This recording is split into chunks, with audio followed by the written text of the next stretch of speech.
Hey everyone, and a very Merry Christmas to you all. Or maybe I should say, Happy Unchristmas. I know, it sounds weird, right? But what if I told you that the America we know today, with all its twinkling lights, festive carols, and gift-giving chaos, once went to war with Christmas itself? It's true. We think of Christmas as being as American as apple pie, but for a long time, celebrating it could get you into some serious trouble. Let's rewind the clock back to the 1600s. To the time of the early Puritan settlers in New England, these weren't your average holiday. Enthusiasts, in fact, they absolutely despised Christmas. They saw it as a pagan festival full of debauchery, drinking, and traditions that had nothing to do with their strict religious beliefs. To them, the whole idea of a Christ Mass was an invention of the Catholic Church, which they strongly opposed.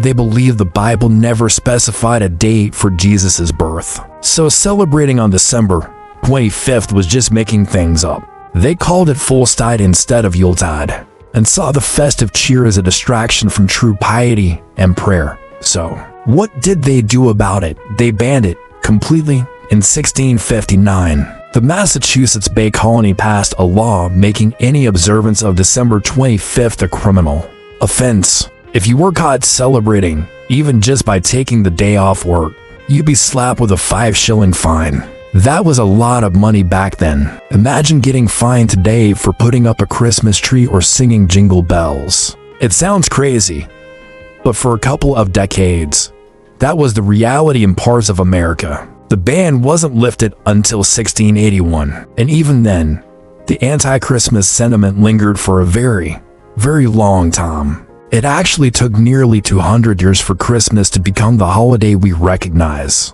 It wasn't until the 19th century, with influences from German immigrants bringing over traditions like the Christmas tree, and classic stories like Charles Dickens' A Christmas Carol softening people's hearts, that the tide really began to turn. Americans started to see Christmas as a time for family, charity, and goodwill. Finally, in 1870, President Ulysses S. Grant declared Christmas a federal holiday, cementing its place in American culture for good. So, this year, as you're sipping your eggnog or unwrapping presents, take a moment to remember the long, strange journey Christmas has had in America, from being outlawed to becoming the nation's most beloved holiday.